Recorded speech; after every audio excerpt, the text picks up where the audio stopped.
सच्चिदानन्दरूपाय विश्वोत्पत्त्यादिहेतवे तापत्रय विनाशाय श्रीकृष्णाय वयं नुमः।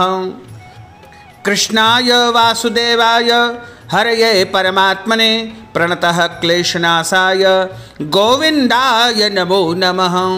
वसुदेवसुतं देवं कंसचाणूरमर्दनं देवकी परमानन्दं कृष्णं वन्दे जगद्गुरुं। कृष्णाय वासुदेवाय हरये परमात्मने प्रणतः क्लेशनाशाय गोविन्दाय नमो नमः।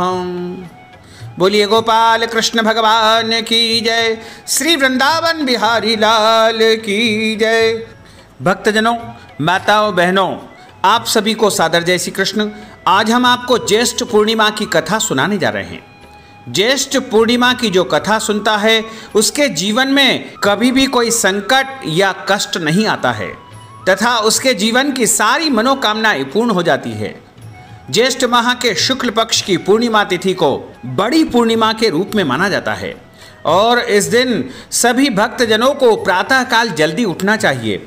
जल्दी उठ करके सूर्योदय से पहले स्नान कर लेना चाहिए।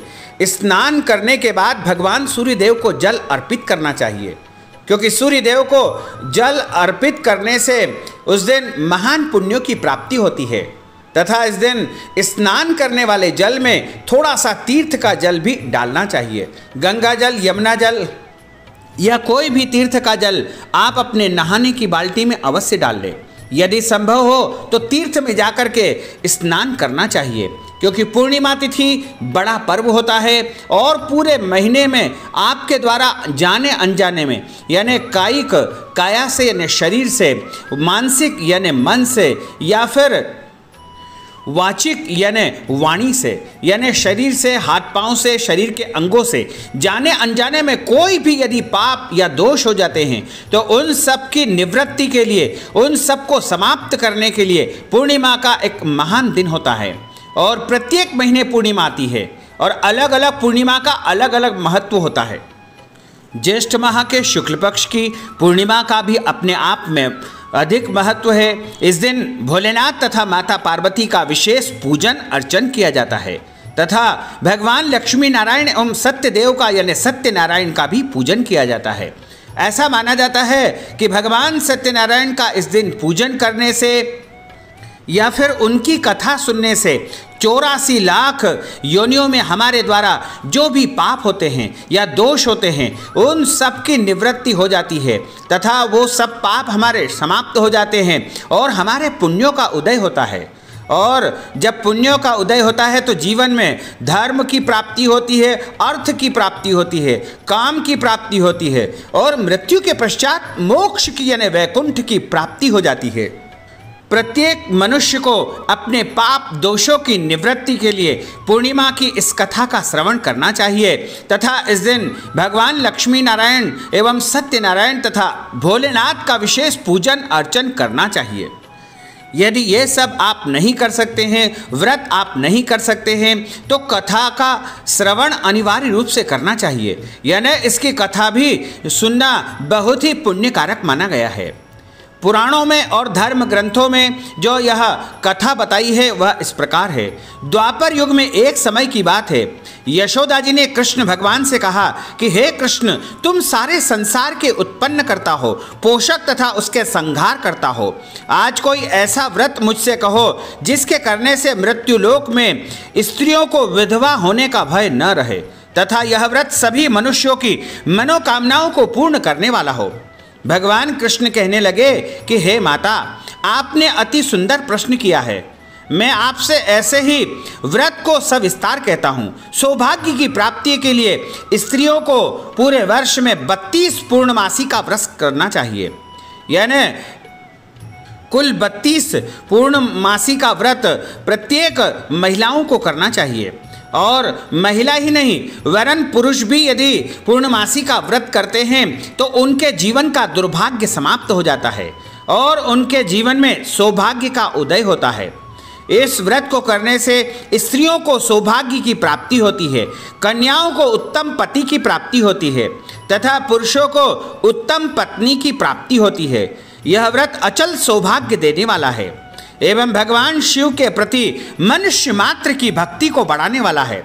यशोदा माता कहने लगी कि हे कृष्ण, सर्वप्रथम इस व्रत को मृत्युलोक में किसने किया था, इसके विषय में विस्तार पूर्वक मुझे कथा सुनाइए।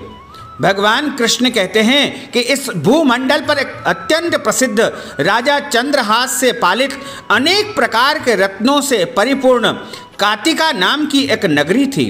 वहाँ पर धनेश्वर नाम का एक ब्राह्मण निवास करता था। उसकी पत्नी अति सुशीला रूपवती थी। दोनों ही उस नगरी में बड़े प्रेम से निवास करते थे। उनके घर में धन धान्य की कोई कमी नहीं थी। उनको बड़ा दुख यह था कि उनके घर में कोई संतान नहीं थी। इस दुख से वह अत्यंत दुखी रहते थे। एक समय एक बड़ा तपस्वी योगी उनके नगरी में आए और वह योगी उस ब्राह्मण के घर को छोड़ करके अन्य घरों से भिक्षा लेकर के भोजन किया करते थे। रूपवती से वह भिक्षा नहीं लिया करते थे। उस योगी ने एक दिन रूपवती से भिक्षा न लेकर किसी अन्य से भिक्षा लेकर गंगा किनारे जाकर के भिक्षान्न को प्रेम पूर्वक ग्रहण कर रहा था, यानी भोजन पा रहा था कि धनेश्वर ने योगी का यह सब कार्य किसी प्रकार से देख लिया। अपनी भिक्षा के अनादर से दुखी होकर के धनेश्वर योगी से बोला कि हे महात्मा, आप पूरे नगर में सभी घरों से भिक्षा वृत्ति करते हैं, सभी से भिक्षा लेते हैं, परंतु मेरे घर की भिक्षा आप क्यों नहीं लेते हैं? इसका कारण क्या है? मैं ब्राह्मण हूँ, मैं पवित्र हूँ और सभी प्रकार से संपन्न हूँ। योगी ने कहा कि हम निसंतान के घर की भीख पतितों के अन्न के तुल्य होती है और जो पतितों का अन्न खाता है वह भी पतित हो जाता है। क्योंकि तुम्हारे घर कोई संतान नहीं है, अतः पतित हो जाने के भय से मैं तुम्हारे घर की भिक्षा नहीं ले सकता हूँ। धनेश्वर की यह बात को सुनकर के उस को बड़ा दुख हुआ। धनेश्वर महात्मा की बात को सुनकर के बड़ा चिंतित हुआ, रोने लगा। योगी के हाथ पैर जोड़ करके उनके चरणों में गिर गए और रोने लगे। आर्त भाव से कहने लगे कि हे महात्मा, यदि ऐसा है तो आप मुझको पुत्र प्राप्ति का कोई उपाय बताइए। आप सर्वज्ञ हैं, मुझ पर आप कृपा कीजिए और आपकी कृपा से मेरे घर संतान की अवश्य ही प्राप्ति हो जाएगी। मैं बहुत दुखी हूँ और आज आप मुझे कोई ऐसा आशीर्वाद दे दीजिए कि जिससे मेरे घर संतान की प्राप्ति हो जाए और मेरे इस दुख का हरण आप कर सकते हैं। आप सामर्थ्यवान हैं, आप साधु हैं, आप संत हैं। यह सुन करके वह योगी संत कहने लगे कि हे ब्राह्मण, तुम माँ दुर्गा की यानी चंडी की आराधना करो। घर आकर उसने अपनी स्त्री को सारा वृत्तांत कहा और स्वयं तप के निमित्त वन में चला गया। वन में जाकर के उसने चंडी की उपासना की और उपवास किया। चंडी ने 16वें दिन उसको स्वप्न में दर्शन दिया और कहा कि हे धनेश्वर, क्या चाहते हो, तुम्हारी क्या इच्छा है? तब धनेश्वर कहने लगा कि हे माता, मेरे यहाँ संतान नहीं है, आप कृपा करके मुझे संतान का वरदान प्रदान कर दीजिए। चंडी ने कहा कि निश्चय ही तुम्हारे यहाँ संतान होगी, लेकिन तुम पूरे वर्ष यानी 32 पूर्णिमा का व्रत पालन करो। पूरे वर्ष में 12 पूर्णिमा आएगी और उसके बाद निरंतर तुम 32 पूर्णिमा का व्रत करना। इससे तुम्हारे घर में संतान की प्राप्ति अवश्य ही हो जाएगी और जो संतान तुम्हारे घर में होगी उसकी आयु वैसे 16 वर्ष की होगी, लेकिन तुम यदि विधि विधान से उस पूर्णिमा का व्रत करोगे यानी 32 पूर्णिमा का व्रत करोगे तो निश्चय ही तुम्हारी संतान दीर्घायु हो सकती है। जितनी तुम्हारी सामर्थ्य हो, आटे के दीपक बना करके भगवान शिव जी का पूर्णिमा के दिन पूजन करना, परंतु पूर्णिमा को 32 हो जाना चाहिए। प्रातःकाल होने पर इस स्थान के समीप तुम्हें एक आम का वृक्ष दिखाई देगा। उस पर तुम चढ़ करके एक फल तोड़ करके शीघ्र अपने घर चले जाना। अपनी स्त्री से सब वृत्तांत कहना। ऋतु स्नान के पश्चात वह स्वच्छ होकर के भगवान शिव शंकर का आराधना करके वह फल खा लेगी। तब भगवान शंकर की कृपा से उसके गर्भ में बच्चा आ जाएगा। जब वह ब्राह्मण प्रातःकाल उठा तो उसने उस स्थान के पास एक आम का वृक्ष देखा जिस पर एक अत्यंत सुंदर आम का फल लगा हुआ था। उस ब्राह्मण ने उस आम के वृक्ष पर चढ़कर उस फल को तोड़ने का प्रयत्न किया, परंतु वृक्ष पर कई बार प्रयत्न करने पर भी वह फल नहीं तोड़ पाया। तब तो उस ब्राह्मण को बहुत चिंता हुई और चिंतित होकर के विघ्न विनाशक भगवान गणेश जी की वंदना करने लगा।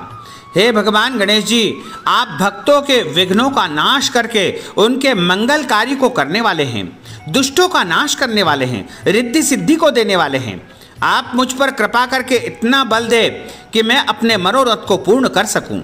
इस प्रकार भगवान गणेश जी की प्रार्थना करने पर उनकी कृपा से धनेश्वर उस वृक्ष पर चढ़ गया और उसने एक अति सुंदर आम का फल देखा। उसने विचार किया कि जो वरदान से फल मिला था वह यह है, और कोई फल नहीं दिखाई दे रहा है। उस धनेश्वर ब्राह्मण ने जल्दी से उस फल को तोड़ करके अपनी पत्नी को ला करके दिया और उसकी स्त्री ने अपने पति के कथनानुसार उस फल को खा लिया तथा कुछ समय के बाद ही उसकी पत्नी गर्भवती हो गई। माँ जगदम्बा की असीम कृपा से उसके यहाँ एक सुंदर पुत्र की उत्पत्ति हुई, जिसका नाम उन्होंने देवीदास रखा। माता पिता के हर्ष और शोक के साथ वह बालक शुक्ल पक्ष के चंद्रमा की भांति अपने पिता के घर में बड़ा होने लगा। माँ जगदम्बा भवानी की कृपा से वह बालक बहुत ही सुंदर, सुशील और विद्या पढ़ने में बहुत ही निपुण हो गया। ज्ञानवान, गुणवान वह बालक बन गया। माँ जगदम्बा की आज्ञा के अनुसार उनकी माता ने 32 पूर्णमासी का व्रत रखना आरंभ कर दिया, जिससे उसका पुत्र बड़ी आयु वाला हो जाए। लेकिन देवीदास जैसे जैसे बड़ा होने लगा, माता पिता को चिंता हुई कि कहीं इनके पुत्र की मृत्यु न हो जाए। इसलिए इन्होंने मन ही मन विचार करा कि यदि यह दुर्घटना उनके सामने हो गई तो कैसे सहन कर पाएंगे। अतः उन्होंने उसके मामा को बुलाया और कहा कि हमारी इच्छा है कि तुम देवीदास को काशी में ले जाकर के विद्या अध्ययन करवाओ और इसे अकेला नहीं छोड़ना, इसके साथ जाना, और तुम इसके साथ जाओ और 1 वर्ष के पश्चात वापस लौट करके आ जाना। सब प्रबंध करके उसके माता पिता ने काशी जाने के लिए देवीदास को एक घोड़े पर बैठाकर उसके मामा के साथ विदा कर दिया। किंतु यह बात उसके मामा या किसी और से नहीं कही। धनेश्वर ने सपत्नीक अपने पुत्र की मंगल कामना तथा दीर्घायु के लिए भगवती दुर्गा की आराधना की और पूर्णमासियों का व्रत करना आरंभ कर दिया। इस प्रकार बराबर 32 पूर्णमासी का व्रत उन्होंने किया। कुछ समय के पश्चात एक दिन वह दोनों मामा और भांजे मार्ग में रात्रि बिताने के लिए किसी नगर में ठहरे हुए थे। उस दिन उस गांव में एक ब्राह्मण की अत्यंत सुंदरी, सुशीला, विदुषी और गुणवती कन्या का विवाह होने वाला था। जिस धर्मशाला के अंदर वर और बारात ठहरी हुई थी, उसी धर्मशाला में देवीदास और उसके मामा भी ठहरे हुए थे। संयोगवश कन्या को तेल आदि चढ़ाकर मंडप आदि का कर्म किया जा रहा था। तो लग्न के समय वर को धनुर्वात हो गया और वर के पिता ने अपने कुटुंबियों से परामर्श करके निश्चय किया कि यह देवीदास मेरे पुत्र जैसा ही सुंदर है, मैं इसके साथ ही लग्न करा दूं और बाद में विवाह के अन्य कार्य मेरे लड़के के साथ संपन्न हो जाएंगे। ऐसा सोच करके देवीदास के मामा से जाकर बोला कि तुम थोड़ी देर के लिए अपने भांजे को मुझे प्रदान कर दो, जिससे विवाह के लग्न के सारे कृत्य इसके साथ संपन्न कर सके। तब उसका मामा कहने लगा कि जो कुछ भी मधुपर्क आदि कन्यादान के समय वर को मिले वह सब हमको दे दिया जाए, तो मेरा भांजा इस बारात का दूल्हा बन जाएगा। यह बात वर के पिता ने स्वीकार कर ली। उसने अपना भांजा वर बनने को भेज दिया और उसके साथ यह विवाह कार्य रात्रि में विधि पूर्वक संपन्न हो गया। पत्नी के साथ वह भोजन न कर सका और अपने मन में सोचने लगा कि न जाने यह किसी और की स्त्री होगी। वह एकांत में इसी सोच में गरम निश्वास छोड़ने लगा तथा उसकी आंखों में आंसू भी आ गए। तब वधू ने पूछा कि क्या बात है, आप इतने उदासीन व दुखी क्यों हो रहे हैं। तब उसने सब बातें जो वर के पिता व उसके मामा से हुई थी वह बतला दी। तब कन्या कहने लगी कि यह ब्रह्म विवाह के विपरीत कैसे हो सकता है। देव, ब्राह्मण और अग्नि के सामने मैंने आपको ही अपना पति माना है, आपके साथ ही मैंने फेरे लिए हैं, इसलिए आप ही मेरे पति हैं। मैं आपकी ही पत्नी रहूंगी, किसी अन्य की कदापि नहीं। तब देवीदास ने कहा कि ऐसा मत करिए, क्योंकि मेरी आयु बहुत कम है। मेरे पश्चात आपकी क्या गति होगी? इन बातों को अच्छी प्रकार से विचार कर लो। परंतु यह दृढ़ निश्चय विचार होकर के बोली कि जो आपकी गति होगी वही मेरी गति होगी। हे स्वामी, आप उठिए, भोजन करिए, आप निश्चय ही भूखे होंगे। इसके बाद देवीदास और उसकी पत्नी ने रात को भोजन किया तथा शेष रात्रि वे दोनों सोते रहे। प्रातःकाल देवीदास ने अपनी पत्नी को 3 नगों से जड़ी हुई एक अंगूठी दी, एक रुमाल दिया और बोला कि हे प्रिय, इसे ले लो और संकेत समझ करके स्थिर चित्त हो जाओ। मेरा मरण और जीवन जानने के लिए एक पुष्प वाटिका बना लो, उसमें सुगंधित पुष्प वाली एक नव मल्लिका लगा लो, उसको प्रतिदिन जल से सिंचन करो और आनंद के साथ उत्सव मनाओ। जिस समय और जिस दिन मेरा प्राणांत होगा ये फूल सूख जाएंगे और जब यह फिर से हरे भरे हो जाए तो जान लेना कि मैं जीवित हूँ। यह बात निश्चय करके समझ लेना, इसमें कोई संशय नहीं है। यह समझा करके वह चला गया। प्रातःकाल होते ही गाजे बाजे बजने लगे और जिस समय विवाह के कार्य समाप्त करने के लिए वर तथा सब बाराती मंडप में आए तो कन्या ने वर को भली भांति समझा करके और अपने पिता से कहा कि यह मेरा पति नहीं है। मेरा पति तो वही है जिसके साथ रात्रि में पानी ग्रहण का कार्य संपन्न हुआ है। इसके साथ मेरा विवाह नहीं हुआ है। यदि यह वही है तो बताए कि मैंने इसको क्या दिया है। मधुपर्क और कन्यादान के समय मैंने आभूषण आदि जो दिए थे उन्हें दिखाए तथा रात में सोने के समय मैंने क्या गुप्त बातें कही है यह सब सुनाए। पिता ने उसके कथनानुसार वर को बुलवाया। कन्या की यह सब बातें सुनकर के वह कहने लगा कि मैं कुछ नहीं जानता हूँ। इसके पश्चात लज्जित होकर अपना छोटा सा मुंह लेकर के वहाँ से चला गया। सारी बारात भी अपमानित होकर के वहाँ से लौट गई। भगवान कृष्ण अपनी माता यशोदा से कहते हैं कि हे माता, इस प्रकार देवीदास काशी में विद्या अध्ययन के लिए चला गया। जब कुछ समय व्यतीत हो गया तो काल से प्रेरित होकर एक सर्प रात्रि के समय उसको डसने के लिए वहां पर आया। उस विषधर के प्रभाव से उसके शयन का स्थान चारों ओर से विष की ज्वाला से विषैला हो गया, परंतु व्रतराज के प्रभाव से उसको काटने न पाया, क्योंकि पहले ही उसकी माता ने 32 पूर्णिमा का व्रत कर रखा था। इसके बाद मध्याह्न के समय स्वयं काल वहां पर उपस्थित हो गए और उसके शरीर से प्राणों को निकालने का प्रयत्न करने लगे, जिससे वह मूर्छित होकर के पृथ्वी पर गिर पड़ा। भगवान की कृपा से उसी समय पार्वती जी शंकर जी के साथ में वहां पर पधारी और उसको मूर्छित दशा में देख करके पार्वती जी भगवान शंकर से प्रार्थना करने लगी, हे महाराज, इस बालक की माता ने पहले 32 पूर्णिमा का व्रत किया है, जिसके प्रभाव से हे भगवान आप इसको प्राण दान दे दीजिए। माँ भवानी के कहने पर भक्त वत्सल भगवान शिव जी ने उसको प्राण दान दे दिए। इस व्रत के प्रभाव से काल को भी पीछे हटना पड़ा और देवीदास को दीर्घायु प्राप्त हो गई और स्वस्थ चित्त होकर के बैठ गया। उधर उसकी स्त्री उसके काल की प्रतीक्षा कर रही थी।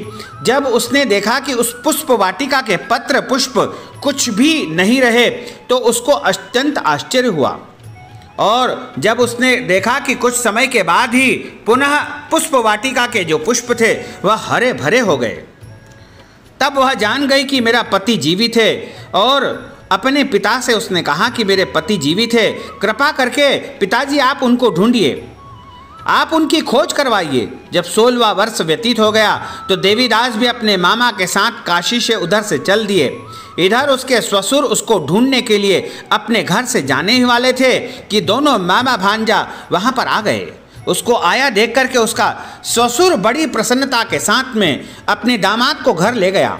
उस समय नगर के निवासी वहां पर एकत्रित हो गए और सबने निश्चय किया कि अवश्य ही इसी बालक के साथ इस कन्या का विवाह हुआ था। उस बालक को जब कन्या ने देखा तो पहचान लिया और कहा कि यह तो वही है जो संकेत करके गया था। उसके बाद सभी कहने लगे कि भला हुआ जो यह यहाँ पर आ गया। सब नगर वासियों ने बड़ा आनंद मनाया।